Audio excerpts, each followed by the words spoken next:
Bonjour à toutes et à tous et bienvenue dans ce nouveau mercredi des sciences. On est très heureux de vous retrouver. Aujourd'hui, on est en compagnie donc de Bernard Vessière.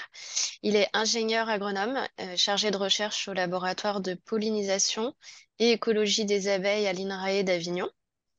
Il a été conseiller scientifique auprès des Nations Unies, dans le cadre du programme international sur la pollinisation. Donc, il va faire une présentation de 30 à 40 minutes et ensuite, vous aurez un peu de temps pour échanger avec lui, lui poser vos questions, lui faire part de vos remarques si vous le souhaitez. Et donc, pour ça, n'hésitez pas à envoyer toutes vos questions pendant sa présentation en utilisant les outils que vous avez en bas de votre écran. Donc, en fait, si vous mettez votre curseur en bas de l'écran, vous avez un bandeau qui apparaît. Et là, vous avez un outil questions-réponses et un outil chat discussion. Donc, vous pouvez les utiliser à n'importe quel moment et ensuite, on essaiera de répondre à vos questions. Et juste avant de lui laisser la parole, je vais vous montrer le manuel numérique Max de SVT Terminal, dans lequel vous avez un chapitre euh, qui, euh, qui se rapporte au thème d'aujourd'hui. Donc, je vais vous partager mon écran. Hop. Donc, si vous me voyez tourner la tête, parce que je regarde mon deuxième écran. Donc, le manuel numérique Max, c'est un manuel granulaire. Et si on rentre dedans, on voit en fait les ressources une par une. Et sur chaque ressource, vous allez avoir de nombreuses fonctionnalités. Vous allez pouvoir télécharger, partager par exemple à vos élèves, élève par élève ou classe par classe, en ajoutant une consigne. Vous allez pouvoir bien sûr vidéo projeter. Et quand vous allez vidéo projeter, vous aurez plein de paramètres pour écrire, entourer, etc. Vous avez aussi des paramètres d'accessibilité pour vos élèves, si par exemple ils sont 10. Et vous pouvez aussi alterner entre la vue granulaire et ce qu'on appelle la vue page, qui est une vue qui ressemble plus à un livre papier. Après, vous avez la fonctionnalité de recherche avec des filtres. Vous allez pouvoir retrouver des diaporamas des précédents mercredis des sciences, des ressources spécifiques. Quand vous êtes sur la page d'accueil de votre manuel, vous avez à gauche aussi des outils qui dépendent de chaque manuel. Donc, par exemple, vous pouvez avoir une console Python sur un autre manuel. Et ici, en haut, vous avez cette fonctionnalité qui peut être assez pratique. Si vous arrêtez à un endroit donné du manuel, vous allez pouvoir reprendre exactement à la bonne page. Donc voilà, en gros, pour le manuel numérique Max. Et ensuite, dans la discussion, je vous mettrai des liens si vous voulez en savoir plus, si vous n'avez pas déjà une licence premium. Je vous mettrai toutes les indications, pardon, dans la conversation. Et sinon, bah, sachez que le webinaire d'aujourd'hui va être enregistré. Il sera disponible sur notre chaîne YouTube et sur notre site. Donc sur notre site, quand vous êtes enseignant, vous avez en haut à droite les webinaires. Et quand vous allez dans Mercredi des sciences, vous retrouvez tous les replays des précédents Mercredis des sciences. Voilà, donc maintenant je vais laisser le partage d'écran et la parole à Bernard Vessia. Donc, un grand merci pour me donner l'opportunité de présenter un petit peu ce bilan de mon travail sur pollinisation et abeilles. J'ai intitulé ça Pollinisation d'abord pour bien marquer le fait que les abeilles sont intéressantes directement par rapport à la pollinisation et c'est une partie qui est trop souvent oubliée. Donc, un mutualisme à géométrie variable, mais qui néanmoins nous affecte tous au quotidien. Je vais traiter ce sujet avec deux parties, la pollinisation et ses modalités, et ensuite l'impact écologique et agronomique des abeilles. Alors la pollinisation, qu'est-ce que c'est? Ben, c'est tout simplement le transfert du pollen des étamines productrices aux stigmates, et donc ça concerne d'abord et avant tout les plantes à fleurs, les angiospermes et les gymnospermes.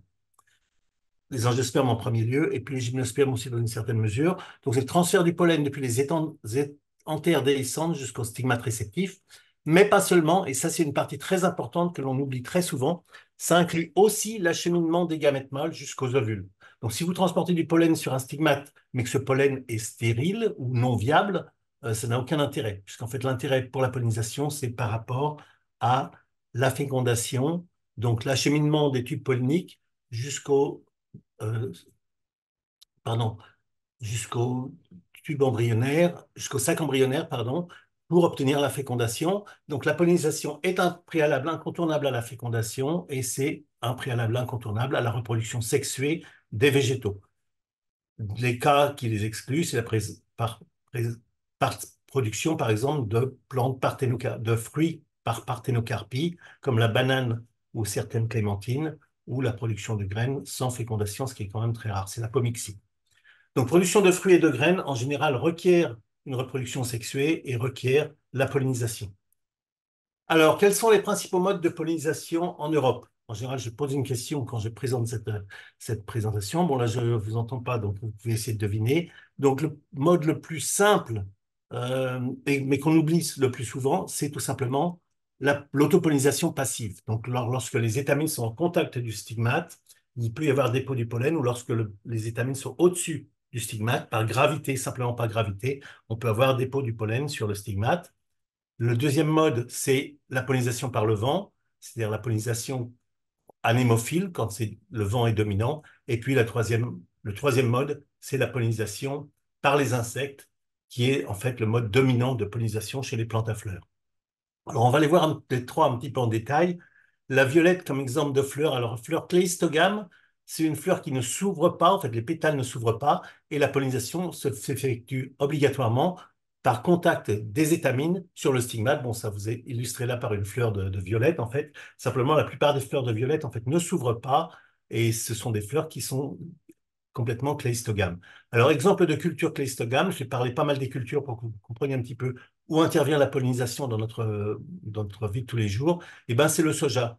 Les variétés de soja cultivées en France sont totalement cléistogames et donc absolument pas visitées par les abeilles. Aux États-Unis, par contre, les variétés s'ouvrent et peuvent être visitées, et le sont d'ailleurs par les abeilles, mellifères ou autres.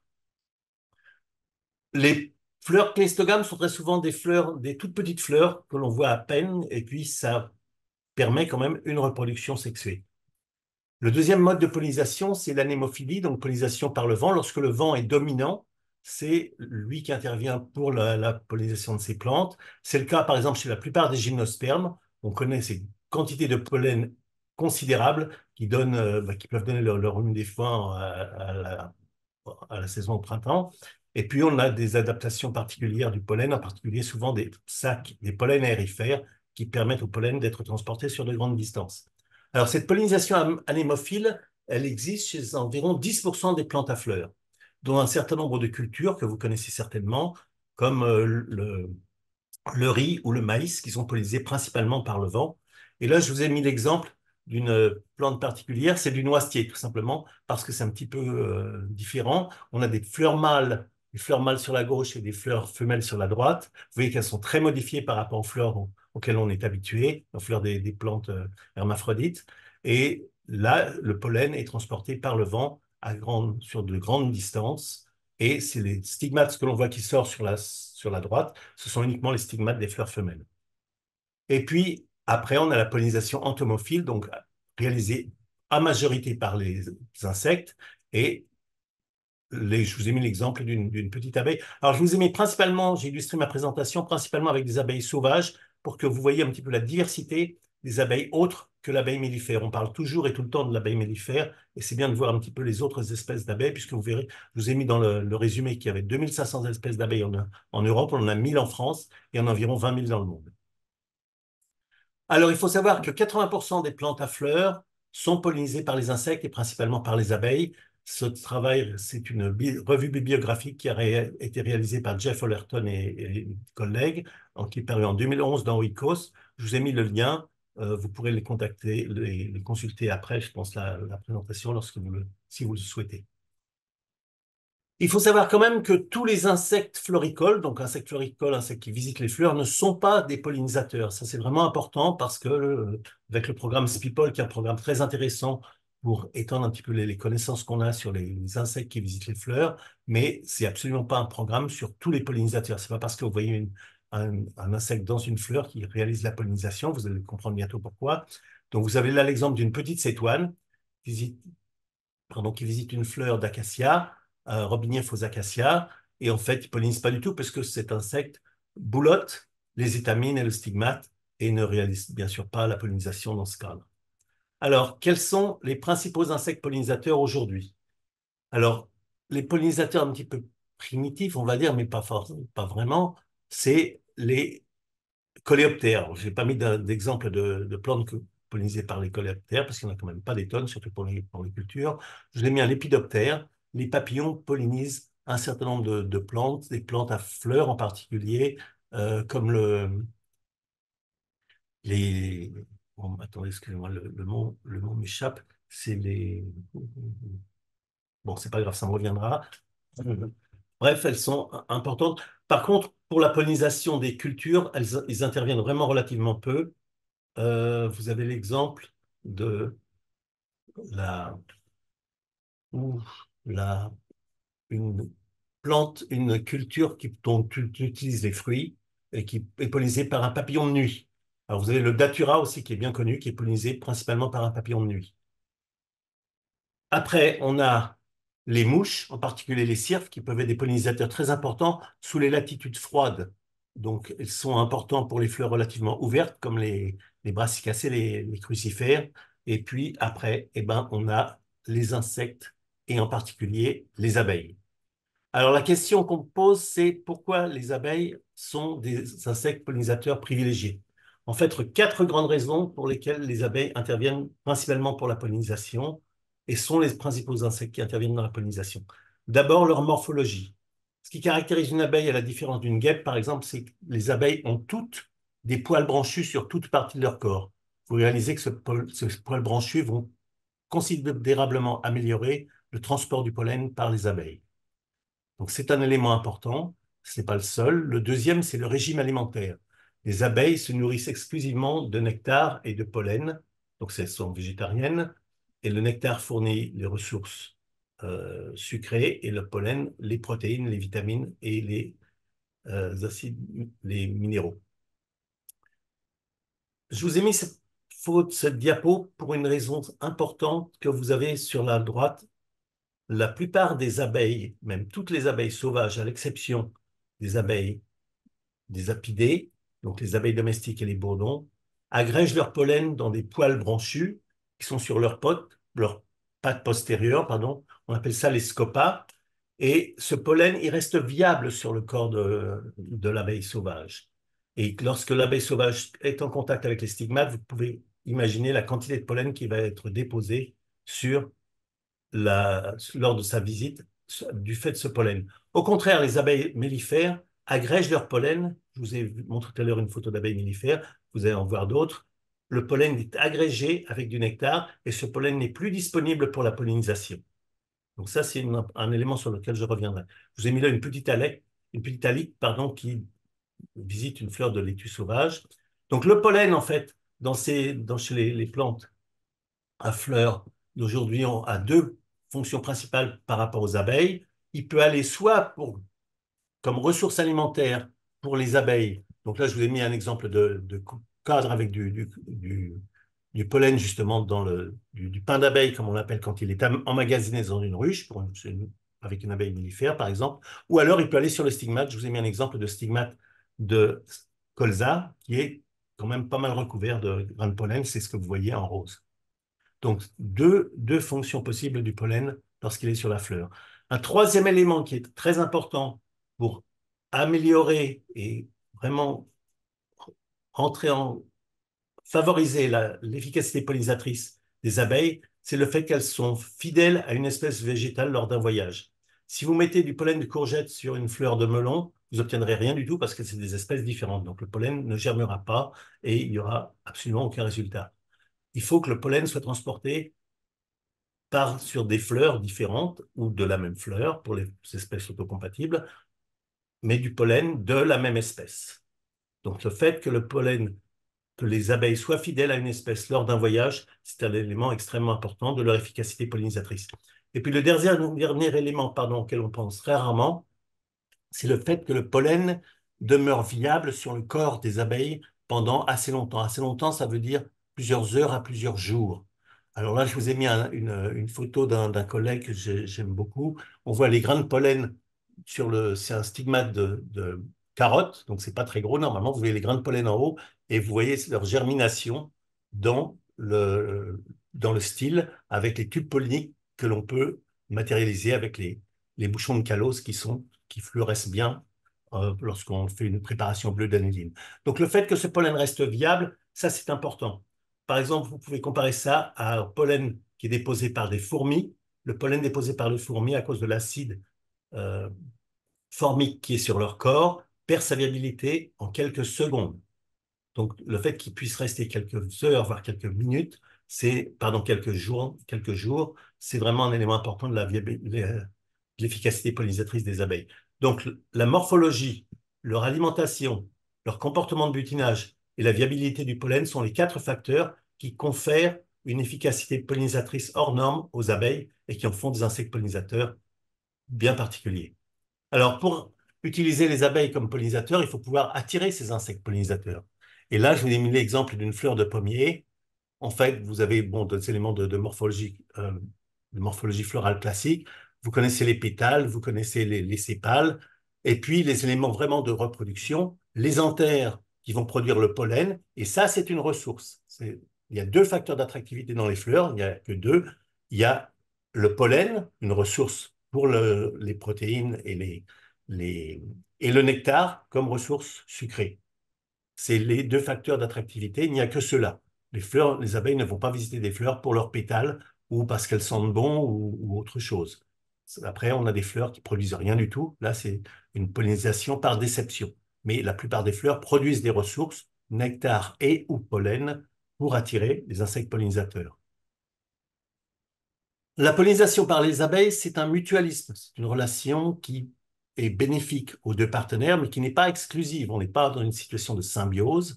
Donc, un mutualisme, mais qui est un acte involontaire. C'est un acte involontaire. L'abeille ne se lève pas le matin en disant chouette, je vais aller polliniser. Elle va chercher des ressources pour assurer la survie de sa descendance. Vous avez une abeille domestique sur la droite qui visite une fleur de tournesol. Vous voyez, elle arrive à avoir le corps relativement couvert de pollen. Et sur la gauche, je vous ai mis l'exemple d'une fleur pardon, d'une abeille mellifère qui visite une fleur de carotte. Et en fait, vous voyez que l'essentiel de son pollen est emmagasiné dans les corbicules, ces pelotes de pollen que l'on peut retrouver chez les, souvent les vendeurs de produits diététique. Et c'est ce pollen qui est consommé parfois par l'homme, mais ce pollen, il est complètement perdu pour la pollinisation. Et vous voyez qu'en dehors de ça, le corps de l'abeille domestique, il rend quand même relativement propre et avec relativement de pollen qui reste résiduel pour être déposé sur les stigmates, contrairement au cas du tournesol.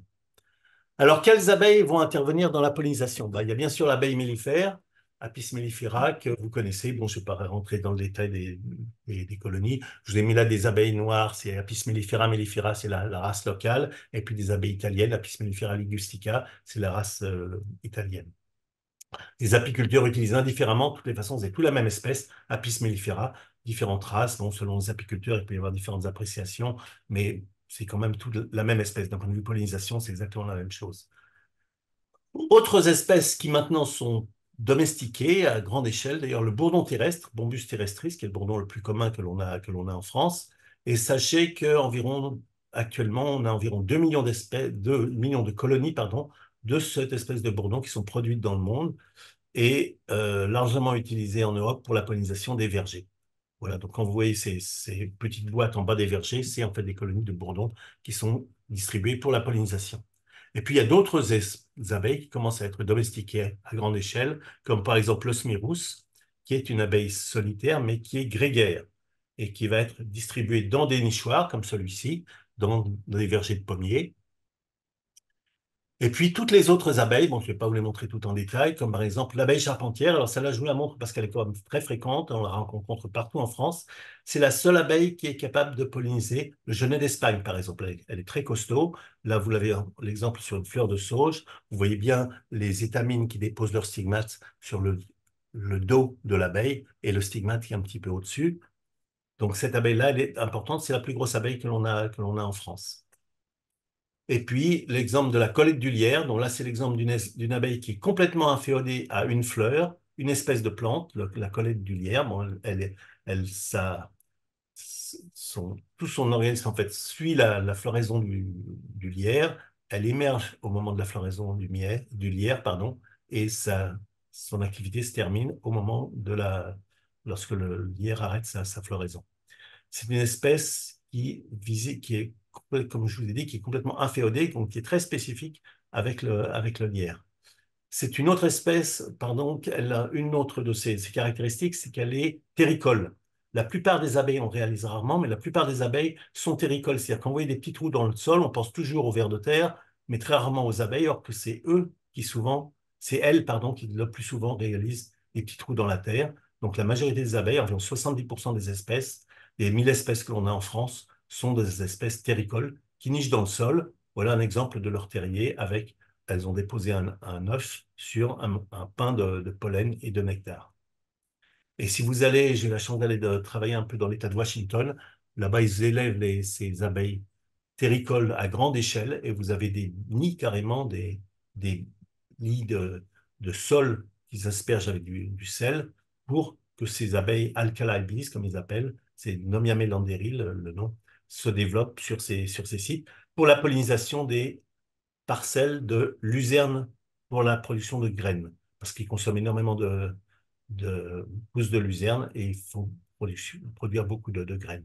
Et donc, vous avez des instructions très strictes pour ne pas rouler trop vite, par exemple, dans les zones où vous avez ces nichoirs abeilles. Donc, globalement, 1000 espèces d'abeilles en France, donc c'est quand même une biodiversité considérable pour les abeilles, et puis 20 000 espèces dans le monde. Ça, c'est des données qui sont relativement stables et qui évoluent quand même toujours positivement. En fait, ces dernières années, ces 10 dernières années, on a dû découvrir 20 à 30 nouvelles espèces d'abeilles en France. Et puis dans le monde, on en découvre d'autant plus. Alors, l'impact écologique et agronomique des abeilles, eh ben, c'est leur activité pollinisatrice. Vous l'aurez deviné, cette activité pollinisatrice, elle intervient aussi bien pour les plantes sauvages que pour les plantes cultivées. Donc, je vous ai dit en début de présentation, on est à environ 80% de la flore mondiale qui est pollinisée par les abeilles, pardon, par les insectes généralement, mais principalement, premièrement, par les abeilles.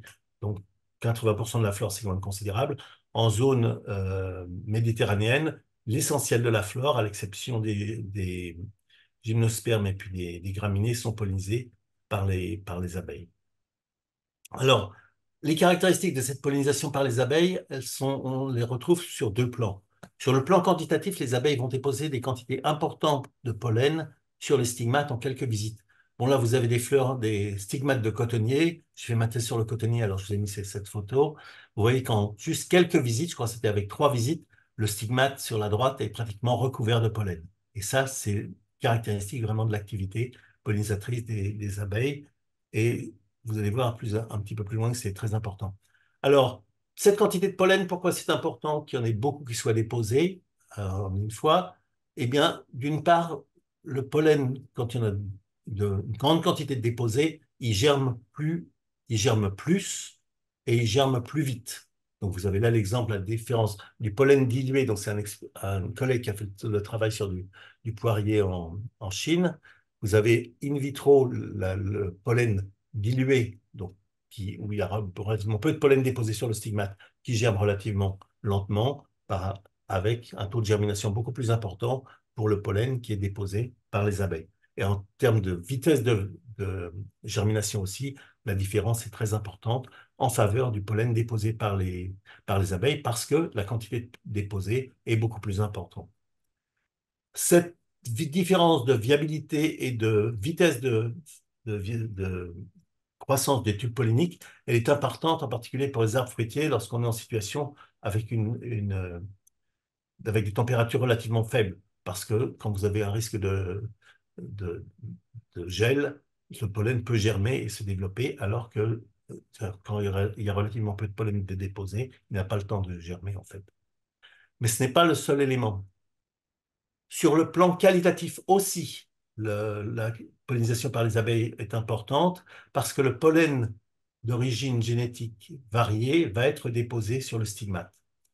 Ça, c'est important pour les espèces auto-incompatibles, ce qui représente quand même une très grande proportion d'espèces sauvages et aussi cultivées, comme par exemple le trèfle blanc. Je vous ai mis là l'exemple avec le trèfle blanc. Si vous ensachez une fleur de trèfle blanc, il y a pas mal de pollen qui se dépose sur le stigmate par autopollinisation passive, mais vous voyez que ce pollen, il germe sur le stigmate et après ils s'arrêtent.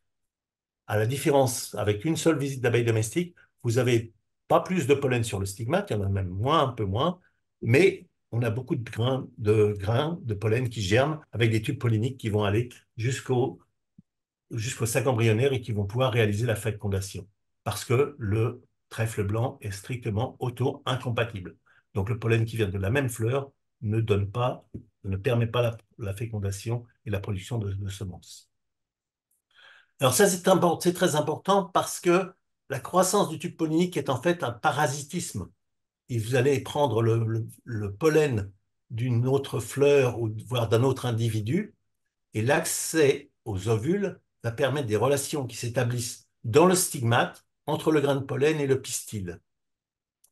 Ces relations-là, c'est des relations qui ont été pas mal étudiées, qui sont toujours extrêmement étudiées parce que c'est des relations quand même extrêmement importantes et qui constituent en fait un parasitisme. Je vous ai mis sur la gauche du pollen dont on teste la viabilité. Vous avez le pollen qui fluoresce, c'est du pollen qui est viable, du pollen du colza qui est viable, et le pollen qui ne fluoresce pas, c'est du pollen qui n'est pas viable. Et quand on dépose beaucoup de pollen d'origine génétique variée sur un individu, ça doit vous rappeler quelque chose, puisque c'est à peu près ce qui se passe chez l'homme, entre autres, c'est on arrive à une sélection gamétique. Donc, si vous déposez 2, 3 grains de pollen sur une fleur, vous n'obtiendrez pas de fécondation. Il faut qu'il y ait quand même une bonne quantité de pollen qui va germer, qui va permettre une certaine compétition de ces grains de pollen avec une sélection pour obtenir des graines et après des graines et des fruits, et puis la descendance. Alors, comment ça se passe au niveau des cultures, de l'ensemble des cultures? Bon, avec des collègues, on a fait une revue biblio, alors qui commence à dater, maintenant ça date de 2007, hein, sur l'importance des pollinisateurs pour les cultures du monde. Et on a trouvé que, en moyenne, 70% des espèces cultivées dépendent des abeilles pour leur pollinisation. On a mis des pollinisateurs, mais en fait, c'est euh, dans tous les cas, c'était des abeilles, sauf un. Il y a une espèce qui est pollinisée par les oiseaux, mais c'est quand même relativement mineur. Mais en termes de production, en tonnage, c'est seulement 37% qui bénéficient de de l'activité pollinisatrice des abeilles. Ces chiffres ont très récemment été mis à jour par des collègues au Portugal et c'est une publication dont j'ai pas eu le temps de vous faire un petit peu la synthèse et j'enverrai les liens et la référence à Caroline qui pourra vous le mettre sur le lien. Donc 80% des espèces qui sont des espèces cultivées qui dépendent de la pollinisation par les abeilles, vous voyez qu'on retrouve la proportion qu'on avait pour les espèces sauvages en fait. Alors, quels sont les domaines dans lesquels les abeilles interviennent pour la pollinisation? Ben, vous avez d'abord l'arboriculture fruitière, on y pense souvent en premier, avec les prunes, les poires, les scooby-doo et les kiwis. Alors, sachez quand même que pour toutes les cultures que je vais vous montrer, il y a encore un certain nombre de cas pour lesquels on ne connaît pas l'insecte qui réalise l'essentiel de la pollinisation.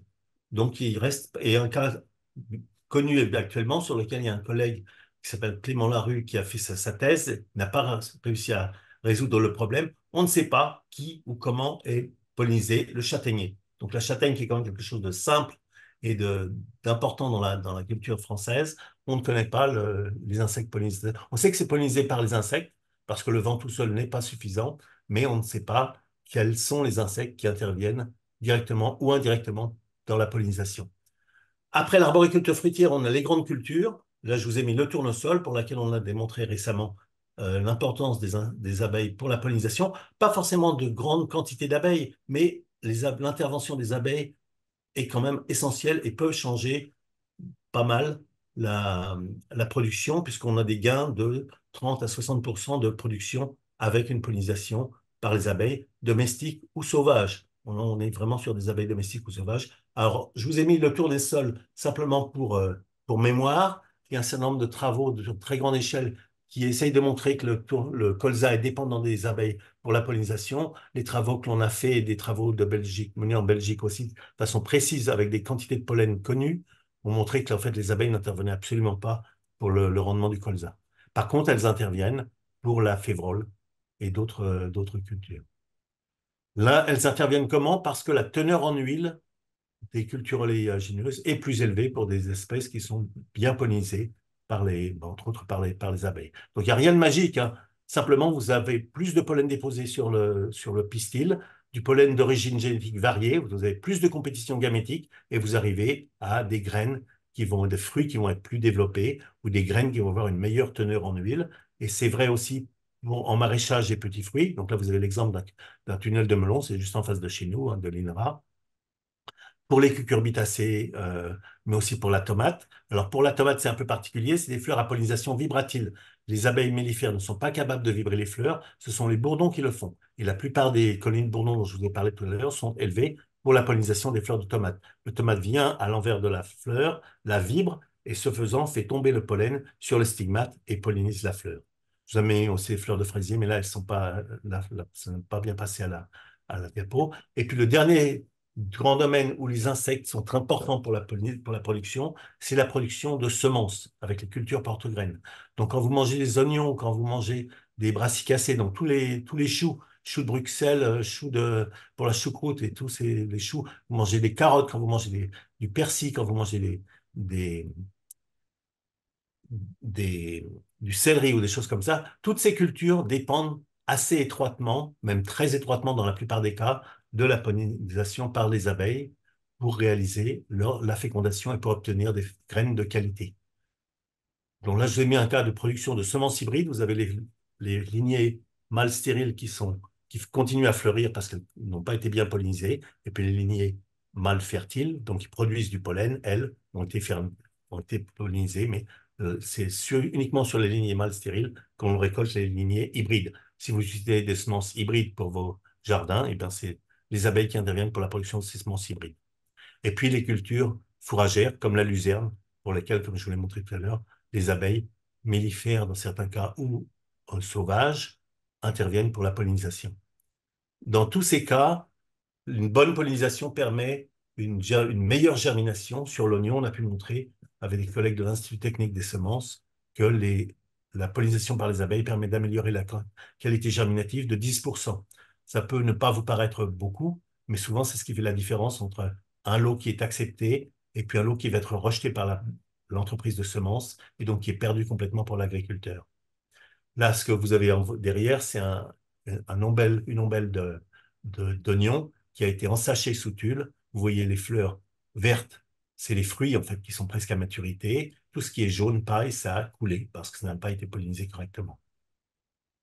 Donc, abeilles agriculture, vous voyez que les abeilles interviennent principalement comme facteur de rendement et de qualité, dans tous les cas, quand on a une bonne pollinisation, pour la production en arboriculture fruitière, en grande culture, pardon, en maraîchage et puis pour la production de semences. On a évalué l'incidence économique de cette pollinisation par les abeilles dans le cadre du programme Alarme et on a évalué ça à 174 milliards d'euros. C'est peut-être des chiffres que vous avez vus dans la biblio qui ont été largement repris et commentés depuis euh, sur la base des travaux qu'on avait fait auparavant sur l'incidence des insectes pollinisateurs, en particulier des abeilles, pour la production et la qualité des productions. Dernier élément, il faut savoir que les interactions interspécifiques entre abeilles mellifères et puis abeilles sauvages peuvent améliorer l'efficacité pollinisatrice des abeilles mellifères jusqu'à 5 fois. C'est un travail qui avait été fait par Sarah Greenleaf et puis Claire Kremen en 2006 et qui a été confirmé depuis, en fait, à grande échelle. Un travail de Luca Garibaldi et collègues a montré l'importance des insectes pollinisateurs sauvages, en montrant en particulier que pour obtenir une pollinisation optimale, donc le taux de fructification optimal, il faut à la fois des visites importantes d'abeilles mellifères, mais aussi des visites importantes d'insectes sauvages, et plus particulièrement d'abeilles sauvages. Il faut vraiment les deux pour arriver à optimiser la pollinisation. Et ça, c'est important parce que ça veut dire que une pollinisation optimale, eh ben, ça ne s'obtient pas uniquement avec des abeilles domestiques. Il faut des abeilles sauvages.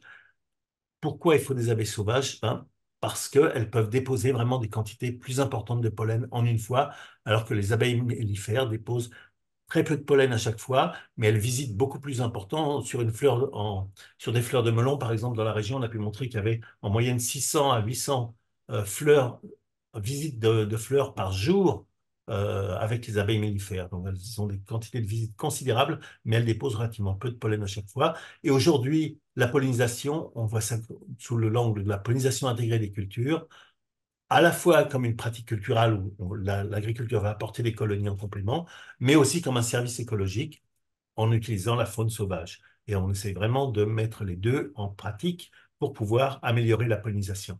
Avoir des abeilles mellifères, comme vous avez sur la droite, et une abeille sauvage, comme vous avez sur la gauche, le xylocope dont je vous ai parlé antérieurement. Vous avez sans doute entendu parler du plan national interministériel sur les pollinisateurs et ils ont rajouté après la pollinisation. Vous comprenez maintenant pourquoi c'est important d'avoir non seulement des abeilles mellifères, mais aussi des abeilles sauvages pour essayer d'optimiser au mieux la pollinisation et la production de fruits et de graines. En conclusion, les abeilles sont des clés de la biodiversité, de par la biodiversité et l'étendue du pollen qu'elles déposent sur les stigmates, mais aussi leur activité pollinisatrice est essentielle pour l'agriculture. Et je vous remercie de votre attention. Merci beaucoup. C'était super intéressant et très complet. Merci. J'ai Merci dépassé beaucoup. le temps. Ah non, Merci beaucoup, Bernard. oui, pas de problème. C'est avec plaisir. Je suis désolé, j'ai essayé d'aller vite parce que je savais que le temps était compté. Non, mais c'est parfait. Bon. C'était super. Très bien. N'hésitez pas à envoyer vos questions hein, en utilisant soit le chat, soit l'outil questions et réponses. On est là pour vous répondre. Euh, Moi, j'ai une question en attendant que les participants posent éventuellement des questions. Il existe en région tropicale d'autres abeilles qui sont élevées pour le miel ou parfois même des abeilles, Les abeilles sandars, les trigones et les mélipones. ouais, les mélipones en Amérique du Sud, par exemple, ou en Amérique centrale. Est-ce que, en termes de pollinisation, on va retrouver, en plus du produit miel pour lesquels elles sont élevées, est-ce qu'on va retrouver aussi un service de pollinisation qui est rendu de la même façon? Elles participent effectivement, elles rendent aussi un service de pollinisation, sans aucun doute. Par contre, ce que l'on ne sait pas, c'est l'efficacité pollinisatrice. Je pense que ça risque d'être du même ordre que celui des abeilles mellifères. Bon, je vais soutenir mon HDR dans 2 ans sur l'efficacité pollinisatrice des abeilles mellifères parce qu'elle est vraiment en question. Et en fait, personne n'a regardé ça de près. Mais le fait qu'on a un grand nombre de visites, et ça, on l'a bien documenté, je vous dis plusieurs centaines par fleur, mais avec un effectif de grains de pollen déposés très faible, contribue à avoir une bonne pollinisation, une bonne base de pollinisation. Mais par contre, on n'obtient pas une pollinisation optimale. Ça, on l'a montré dans une publi dans Science avec, je vous envoie le lien avec le cas Garibaldi, pareil. Donc, je pense pour les abeilles, les trigones en Afrique et les mélipones en Amérique du Sud, on est un petit peu dans la même situation, à Mm. savoir, elles participent à la pollinisation, il n'y a aucun doute, mais elles n'ont pas une pollinisation, une activité pollinisatrice optimale, je pense. Bon. Est-ce que ça veut dire que comme bah, on s'est mis à élever des colonies de bourdons terrestres qui sont très efficaces pour la pollinisation de certaines espèces, notamment les tomates ou l'arboriculture fruitière, est-ce qu'on peut imaginer que si on veut renforcer les services de pollinisation pour l'agriculture, il faudrait imaginer être capable d'élever d'autres espèces que les espèces qui produisent du miel, en fait? Oui, tout à fait. Bah, de toutes les façons, les bourdons déjà ne produisent pas de miel, hein. En tout Oui, cas, si vous en mangez, tu verras que c'est un goût assez particulier, hein. Faut ouais. qu'ils lancent la bouse de vache avec leur, co- leur, leur nid pour avoir des nids plus consistants. Mais oui, on peut tout à fait l'imaginer. D'ailleurs, c'est ce qui est réalisé aux États-Unis pour la pollinisation de la luzerne, par exemple, parce que je vous ai montré les grands Les espaces, alcalis, les oui. abeilles sauvages, Nomia melanderi, qui est élevé sur des grands espaces avec une abeille terricole. C'est réalisé aussi au Japon. Bon, en France, on commence un petit peu à envisager ça. Par exemple, sur l'île de la Réunion, ils élèvent ce qu'ils appellent les mouches charbon, donc des xylocopes, Xylocopa fenestrata, pour polliniser les fleurs de tomates sous serre.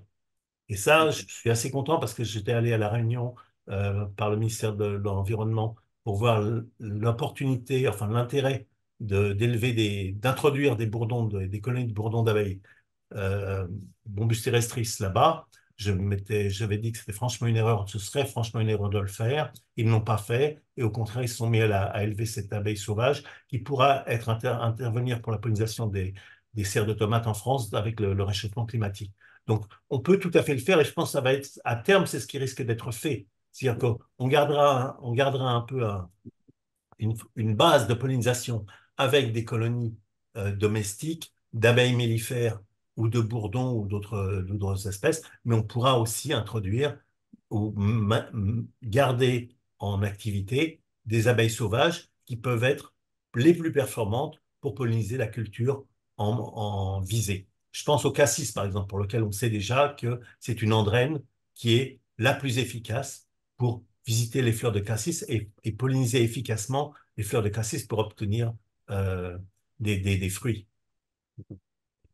On a pas mal de questions. Je vais poser la première que pose Robert. Comment la diversité des pollens permet-elle une amélioration qualitative des semences? Alors, c'est une bonne question. Je ne l'ai pas montré cette diapo parce que j'en avais trop, donc il a fallu que j'élimine un certain nombre de choses. On sait que la qualité, la diversité des pollens peut améliorer la qualité des semences, tout simplement parce que, en fait, il faudrait que je vous montre le graphe, mais bon, j'ai sans doute pas le temps.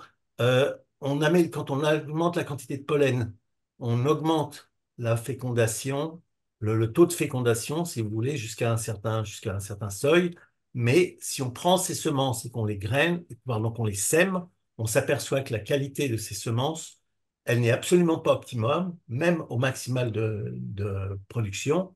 Mais après, quand on continue à augmenter la diversité du pollen sur le stigmate, on arrive à augmenter et à maximiser la qualité des semences. On sait l'expliquer, je sais pas, biochimiquement, métaboliquement. Enfin, On sait l'expliquer. Alors, ça a été trouvé il y a quand même pas mal de temps, parce que c'était dans les années 1950 que le premier, c'est Teravanessian qui a fait un Russe qui a fait le premier test là-dessus et qui a montré qu'en fait, avec quelques graines, eh ben, on obtenait quelque chose, mais c'était vraiment pas de bonne qualité. Un Américain a pas mal travaillé sur le sujet depuis, et on considère que c'est un petit peu comme l'effet hybride, si tu veux. Donc on la, observe vi- simplement, la mais vigueur, la vigueur hybride, c'est ça. la vigueur hybride. Mais Ouais. ce qu'on sait, si tu veux, c'est pour ça que j'ai rapporté ça à la situation euh, chez les, chez les hommes, entre autres, mais chez les mammifères, on peut dire, à savoir qu'il faut quand même un minimum de pollen qui permet une compétition gamétique. Et cette compétition gamétique, alors ça a été montré euh, empiriquement aux États-Unis sur un hibiscus où ils ont déposé du pollen de différentes origines sur le stigmate et ils ont vu que le pollen qui arrivait, les tubes polliniques qui arrivaient les premiers au niveau des ovules, c'était ceux qui effectivement réalisaient la fécondation. D'accord. Donc, de facto, ça a été une démonstration que la compétition gamétique, c'est vraiment quelque chose d'important et de réel. Oui, et ça a été montré par ailleurs chez plein d'animaux Tout à fait. que c'était quelque chose d'essentiel. Oui. On poursuit sur les questions. Ouais. Euh, Pourquoi on parle de parasitisme pour la croissance du tube pollinique? Question posée par Sandrine, et je vous avoue que je me suis posé la même question en vous écoutant. Alors, on parle de parasitisme parce qu'en fait, le pollen, il est issu de la même plante ou d'une plante génétiquement similaire ou non. Dans tous les cas, on est en espèce auto-incompatible. Il vient d'une espèce, franchement, pardon, il est d'une plante différente. Il n'est pas d'une espèce, c'est de la même espèce. On reste dans la même espèce. Mais il vient d'une plante différente. Donc, si vous voulez, il pourrait être, enfin, il est reconnu comme un élément qui n'est pas issu de la même plante, si vous voulez, que la fleur. Donc, quand il arrive sur le pollen, il y a des travaux récents qui ont poursuivi d'ailleurs, parce qu'on essaie de comprendre justement qu'est-ce qui fait que le stigmate reconnaît le grain de pollen comme OK ou pas OK. Et s'il provient d'une plante différente, eh bien à ce moment-là, il peut être accepté, alors que s'il provient de la même plante, il est rejeté.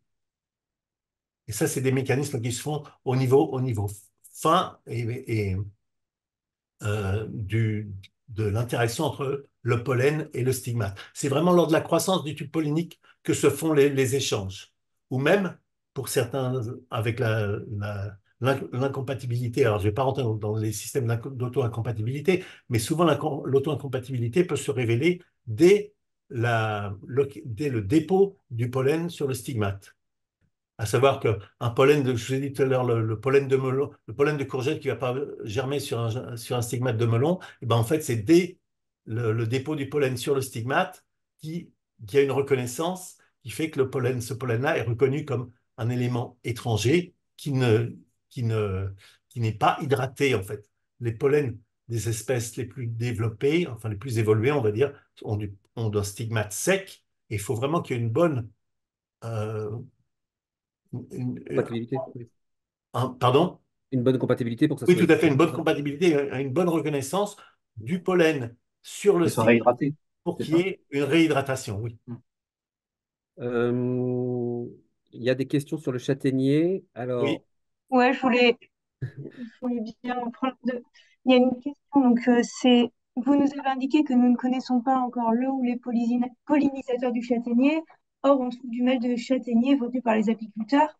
Et moi, je voulais rebondir sur cette question. Donc, c'est une première question. Et je me demandais un peu les problèmes méthodologiques qui font pourquoi on ne connaît pas les pollinisateurs du châtaignier. Est-ce que c'est parce que ils sont nocturnes? Est-ce que c'est parce qu'on ne sait pas ceux non, non, qui transportent du pollen? Donc voilà, il y a les deux questions. Il y non, a le non. châtaignier et pourquoi on ne connaît pas les Bon. pollinisateurs. Alors, je vais pas résumer la thèse de Clément Larue en 2 secondes, hein, ce serait un petit peu compliqué. Par contre, il y Non, a un non, élément très important qu'il faut prendre en compte là, c'est que la production de nectar et de pollen d'ailleurs, est complètement disjointe de la pollinisation.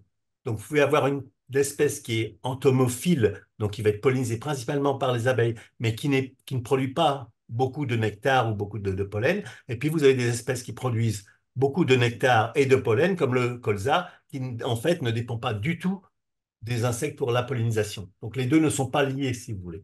Bon, ça a été mis ensemble par Spipol, entre autres, mais bon, on ne va pas rentrer dans les détails. Alors, pour le cas du châtaignier, c'est un cas extrêmement intéressant, parce qu'en fait, le châtaignier est monoïque. Donc, vous avez des chatons mâles et puis des fleurs femelles, qui sont disjoints mais sur le même arbre. sur le même arbre, oui. Et le châtaignier est strictement auto-incompatible. Si jamais vous avez la chance d'aller à Porquerolles, visiter l'île de Porquerolles, les anciens là-bas vous diront, dans la forêt, on va trouver, vous avez un châtaignier qui a été planté par on ne sait pas qui, et il est tout seul, et il produit pas de fruits, il produit des fruits stériles. Il n'y a pas du tout de production de graines. Et avec un collègue, on a passé pas mal de temps sur Porquerolles parce on examinait les abeilles présentes sur cette île, et on a fini par trouver ce châtaignier qui est énorme, qui est très beau, et qui produit des tonnes de fruits vides, parce qu'il n'y a absolument pas de pollinisation. Donc, si vous voulez, la pollinisation par les insectes, elle peut avoir lieu, mais il faut qu'il y ait, comme c'est auto-incompatible, il faut qu'il y ait du pollen qui vienne d'une autre source que l'arbre qui réalise qui a les fleurs femelles.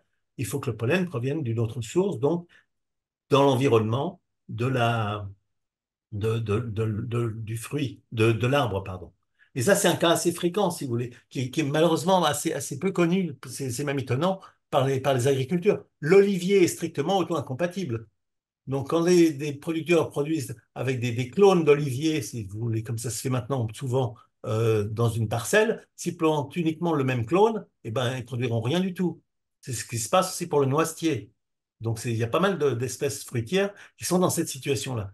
Donc, quand on produit des clones avec le même individu, donc qui sont reproduits de façon asexuée, eh ben, vous avez des problèmes de compatibilité après, éventuellement à l'arrivée.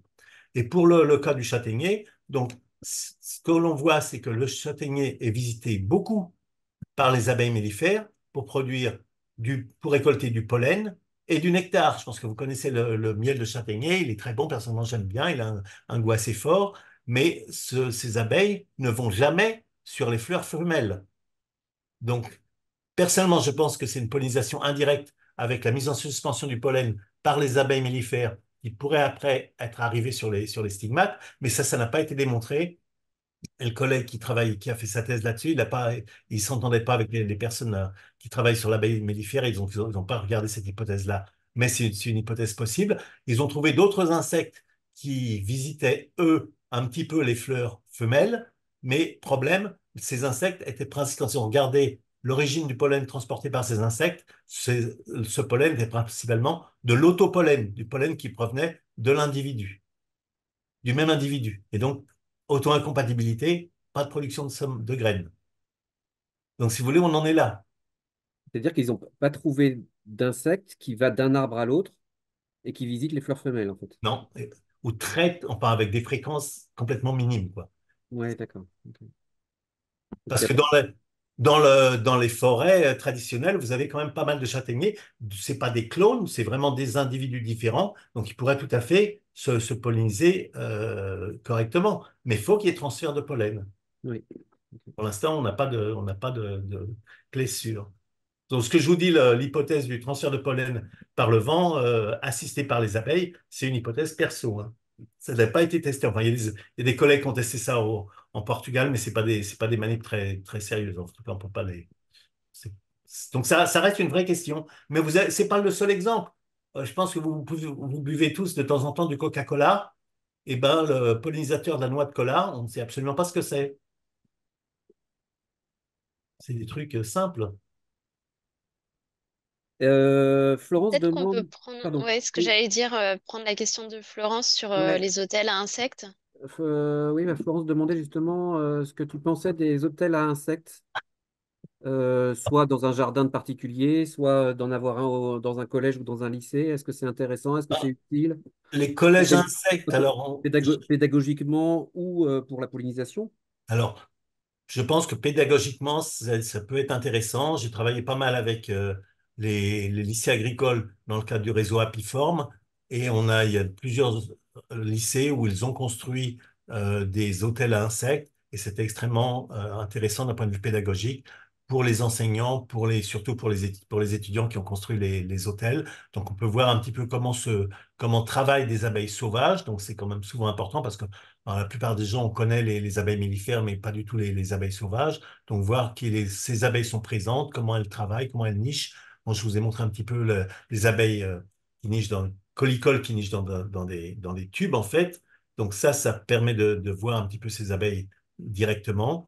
Maintenant, pour la pollinisation, très honnêtement, là, il faut vraiment avoir des espèces qui vont qui vont travailler les cultures sur lesquelles on est. Donc, si vous, dans un verger de pommiers, si vous avez des nichoirs abeilles avec des osmies, oui, ça peut être intéressant. Mais souvent, d'une année sur l'autre, il y a des problèmes de parasitisme et autres qui font que c'est pas si facile. Mais c'est mieux que rien, si vous voulez. Quand on démarre avec pas grand-chose, c'est mieux. C'est surtout intéressant de voir qu'il n'y a pas que les abeilles domestiques. C'est souvent un truc important, quoi. Quand je fais des présentations pour les agriculteurs, j'essaie souvent de mettre l'accent sur le fait que regardez un petit peu dans vos cultures, il n'y a pas que les abeilles domestiques. Et Et il y a ces abeilles beaucoup sauvages, d'agriculteurs qui ignorent ça. pardon? Il y a beaucoup d'agriculteurs qui ignorent ça, l'importance des abeilles sauvages. Ah bah oui. Ah ben attendez, vous réalisez pas, il y a Non, c'est pour 15 ça que je ans, vous pose la question. il y a 15 ans, vous preniez un bouquin, il y avait des bouquins entiers sur les pommiers qui étaient produits par l'INRA. Vous pouvez chercher le mot pollinisation, hein, il n'existait pas. Alors même que la pollinisation est obligatoire ou presque. Ah bah oui, oui, tout à fait. Ben, alors même qu'elle est complètement obligatoire pour une espèce auto-incompatible, c'est clair, oui. Or les pommiers, c'est tout auto-incompatible, hein. Donc, non, non, on revient de loin, si vous voulez. Donc, c'est vrai que, bon, maintenant, moi, je suis un petit peu exaspéré parce que tout le monde parle des abeilles, sans parler du tout de la pollinisation qu'il y a derrière. Mais ça m'étonne qu'à moitié, si vous voulez, dans la mesure où, de toutes les façons, dans la plupart des structures, même agricoles, la pollinisation, on n'en parlait pas du tout, hein. C'était pas quelque chose c'est comme l'air et puis la lumière du soleil, hein. C'était quelque chose de naturel, ça se faisait, Ça se et fait tout puis seul. voilà, exactement. Oui, c'est maintenant qu'il y a des menaces dessus, finalement, Ah bah oui, on commence à en parler plus. tout à fait, oui. Régine demande, pose des questions un peu sur les abeilles sauvages en demandant si ce sont des insectes sociaux et se demande aussi pourquoi elles sont plus efficaces pour la pollinisation. Alors, les abeilles sauvages, dans leur très grande majorité, ne sont pas sociales. Ce sont des insectes qui sont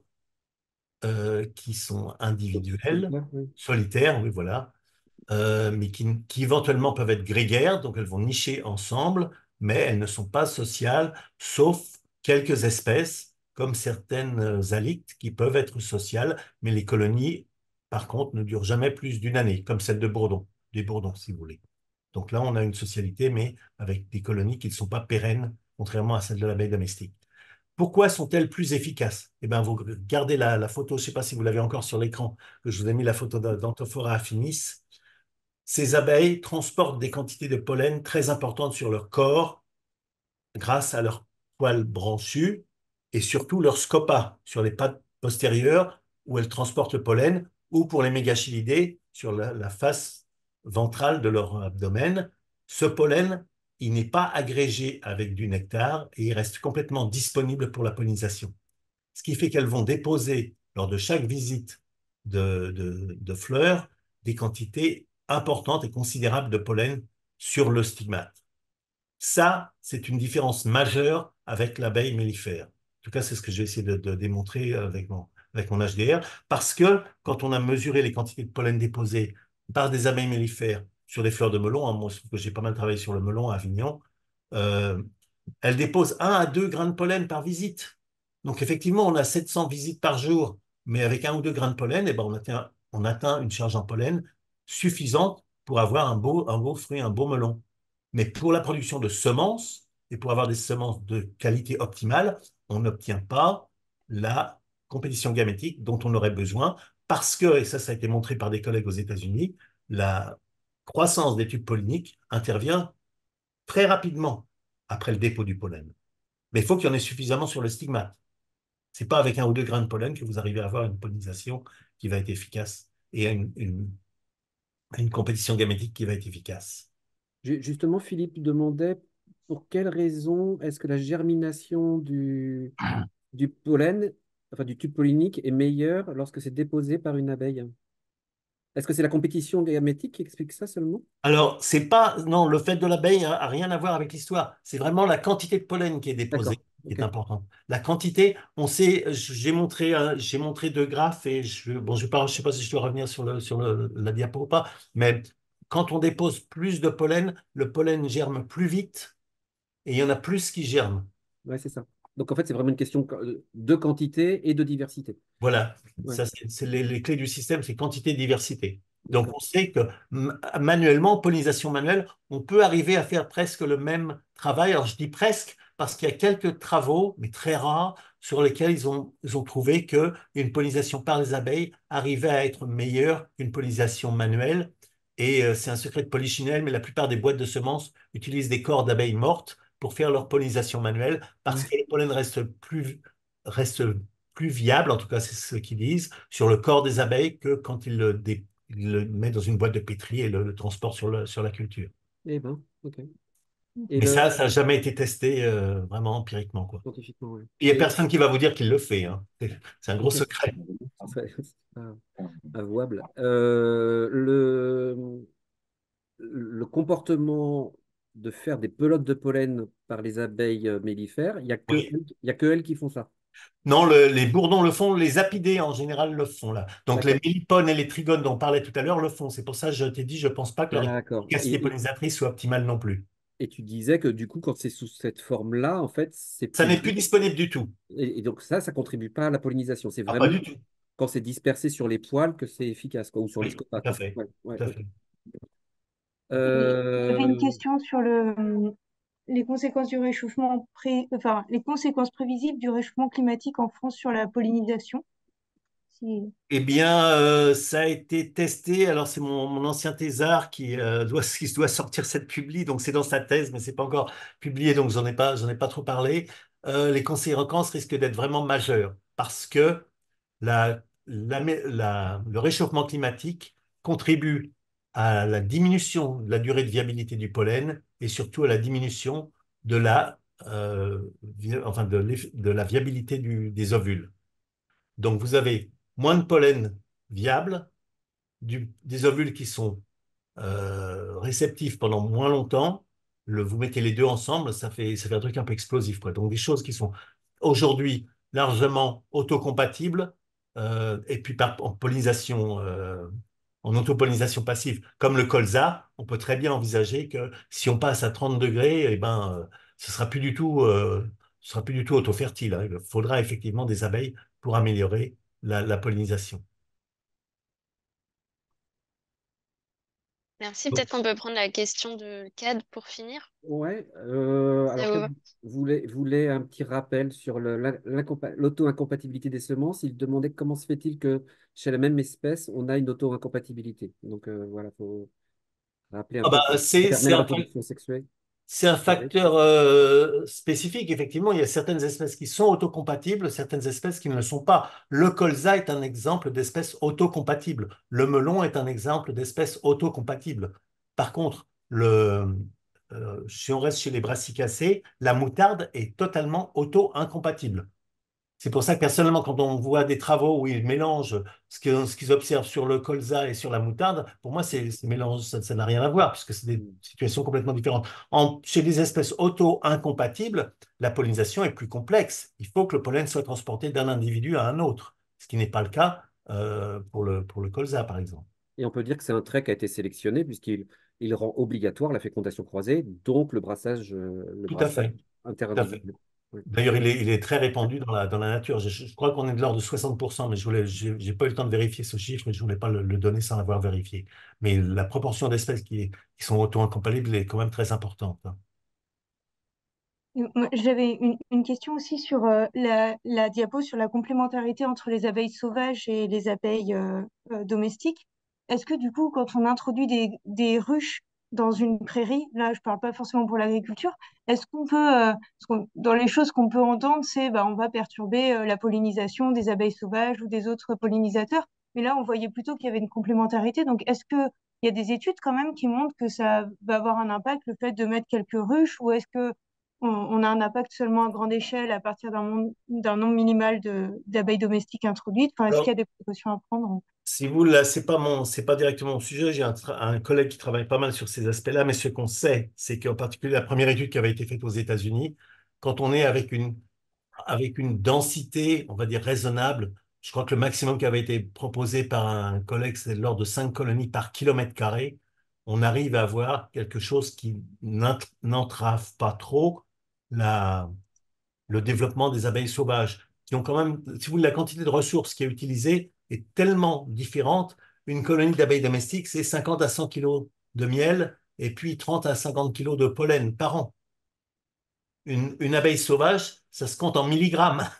Donc, si vous voulez, la différence de proportion est tellement énorme que vous pouvez imaginer que quand on a relativement peu de colonies d'abeilles sauvages, d'abeilles domestiques, pardon, on ne va pas interférer trop, ou pas du tout même, sur les ressources prélevées par les abeilles sauvages. Ce qu'il faut aussi voir en compte, c'est que les abeilles domestiques ont vous êtes certainement au courant de la danse des abeilles, si vous voulez, qui leur permet de s'agréger dans des zones où il y a des ressources qui sont quand même relativement denses. Par contre, les abeilles sauvages vont aller de fleur en fleur, dispersées dans la nature. Et donc, elles ont une stratégie de butinage qui est quand même foncièrement différente, qui leur permet de coexister sans trop de problèmes. Et c'est pour ça, je pense, qu'entre autres, les collègues qui ont montré une amélioration de l'efficacité pollinisatrice des abeilles mellifères par les abeilles sauvages. Alors, ça a été montré aux États-Unis sur du tournesol en production de semences, donc ça, ils sont bien gardés de le dire, mais c'est quand même sur des situations où on améliore l'efficacité pollinisatrice parce qu'il faut que les abeilles aillent d'une lignée à une autre pour polliniser correctement. Donc, c'est pas globalement, mais on peut tout à fait envisager, c'est ce qu'on essaye de faire d'ailleurs maintenant au labo, la pollinisation intégrée des cultures, c'est vraiment l'usage combiné et en bonne intelligence des abeilles mellifères et des abeilles sauvages. Je pense qu'on arrivera à ça pour le futur, si vous voulez, parce qu'on sait que c'est les abeilles mellifères qui vont permettre d'obtenir la meilleure pollinisation, mais on sait aussi que c'est quand même difficile de les avoir de façon fiable tous les ans pour une culture et ainsi de suite. Alors que les abeilles mellifères, on les amène, on les enlève, on les transporte sans trop de problèmes. Donc, ils ont chacun leurs règles et leurs inconvénients, si vous voulez. On peut peut-être dire que dans certains contextes non agricoles où les ressources en hectares et en pollen sont plus faibles, comme dans les villes, ça avait été montré, notamment sur Paris, qu'il pouvait y avoir une compétition s'il y avait trop de ruches domestiques. C'était Ah, Isabelle Dajos, l'équipe d'Isabelle Dajos, c'est ça tout qui a à dit? fait, oui, oui, mais je suis assez au courant parce que j'étais coordinateur du programme Urban Bees, hein, où on a travaillé à Lyon sur Est-ce que tu peux rappeler les conclusions du coup? Oui, alors si tu veux, c'est clair, mais je suis pas vraiment surpris. Si tu veux. Effectivement, quand on a des colonies, justement parce que ce que je viens de donner, les quantités de ressources qui sont prélevées sont telles qu'une colonie d'abeilles domestiques, c'est quand même une colonie d'insectes qui va butiner dans un rayon médian de 4 à 6 kilomètres alentour. C'est quand même considérable. Donc, penser que cette colonie ne va avoir aucun effet sur les individus sauvages qui sont dans cet environnement, c'est pas raisonnable. Si vous voulez. On sait qu'il y aura un effet. Maintenant, qui en est après, si vous voulez, les travaux d'Isabelle Dajol et de ses étudiants ont bien montré qu'en présence d'un nombre trop élevé d'abeilles mellifères, on a une diminution des densités d'abeilles sauvages, c'est clair. Après, est-ce que ça se traduit systématiquement par une diminution de niveau de pollinisation des plantes qui sont dans leur environnement? Ça, personne ne l'a montré à ma connaissance. Donc, si vous voulez, je reste personnellement vigilant par rapport à ça. Oui. Je pense qu'il faut pas en mettre de trop, ça c'est clair. Et je pense qu'à Paris, on a nettement dépassé le seuil du tolérable. Euh, mais le miel de l'opéra se vend tellement bien que je comprends Oui, qu'il c'est ça. peut. Ou du jardin ou du jardin du Dans le Luxembourg. Luxembourg, oui aussi. Donc, si vous voulez, je pense que c'est quelque chose. Les apiculteurs commencent à en être conscients parce que ils commencent à être exclus des zones euh, qui sont un petit peu protégées parce que justement, les responsables de ces zones protégées veulent aussi protéger les insectes pollinisateurs sauvages qui sont dans leur environnement. Et c'est légitime, je pense, de ma part. Je pense. Je vais poser une Ouais, dernière petite question oui. sur où est-ce qu'on en est sur la disparition à propos des abeilles domestiques, sur les effondrements des colonies? Eh ben, on en est que, il y a Est-ce que ça encore continue et est-ce qu'on commence à mieux comprendre le côté multifactoriel du Alors, problème? ça continue. Malheureusement, je ne sais pas quels sont les derniers chiffres. Là, il faudrait voir avec l'ITSAP le dernier chiffre sur les taux de mortalité de l'année dernière, de l'hiver dernier. Bon, je les ai vus passer. J'ai vu que ça restait quand même bien au-dessus des, des mortalités attendues, si vous voulez. Donc, on reste avec des mortalités quand même plus élevées. Au niveau multifactoriel, eh ben, on reste aussi là-dedans parce que on reste avec des éléments de nourriture, donc disponibilité de nourriture, nectar et pollen, et puis les pesticides, et puis les maladies, la varroise entre autres, et les parasites, donc la varroise et le frelon Le asiatique. varroa, c'est ça, qui est toujours un des suspects numéro un?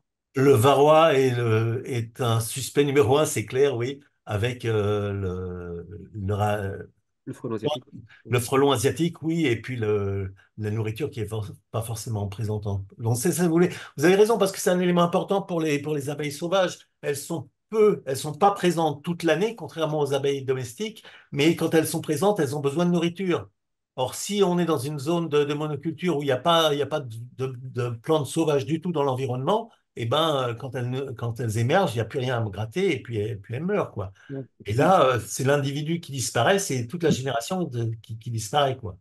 Donc, même pour les abeilles mellifères, faut qu'il y ait quand même un minimum de nectar et de pollen dans l'environnement pour assurer leur survie. Alors, sur les apiculteurs nourrissent leurs colonies avec du sirop, mais ça permet pas de résoudre tous les problèmes. Et après, on en est à nourrir avec du pollen. Enfin, ça devient c'est plus une ruche, c'est une ferme intensive d'élevage d'abeilles domestiques, quoi. Ouais. Donc, c'est problématique aussi, quoi. Merci beaucoup, Un Bernard. grand merci. Merci. Ouais. Euh, je pense qu'on va s'arrêter là, même si je vois qu'il y a encore un petit peu des questions. Euh, un grand merci à vous, Bernard Vessière, parce que c'était très complet et très généreux de votre part. Vous avez vraiment apporté plein de réponses, je pense, aux participants et votre présentation, elle était très, très claire. Donc, Merci. merci beaucoup. Merci à vous. Donc, vous allez recevoir pour les participants, si vous êtes inscrit à la newsletter, vous allez recevoir donc une newsletter avec le replay d'ici environ une semaine. Et dans tous les cas, le replay sera disponible sur notre site, sur notre chaîne YouTube. Et voilà. On vous dit à très bientôt pour de prochains mercredis des sciences et on vous donnera des nouvelles sur Ce sera à la rentrée. la mais suite de voilà, voilà, on va sur faire. la rentrée, ce qui se passera pendant la prochaine année scolaire. Voilà. Merci à vous. Un grand merci. Merci Merci beaucoup encore et Bernard, très bonne merci soirée. à tous de nous avoir écoutés. Merci.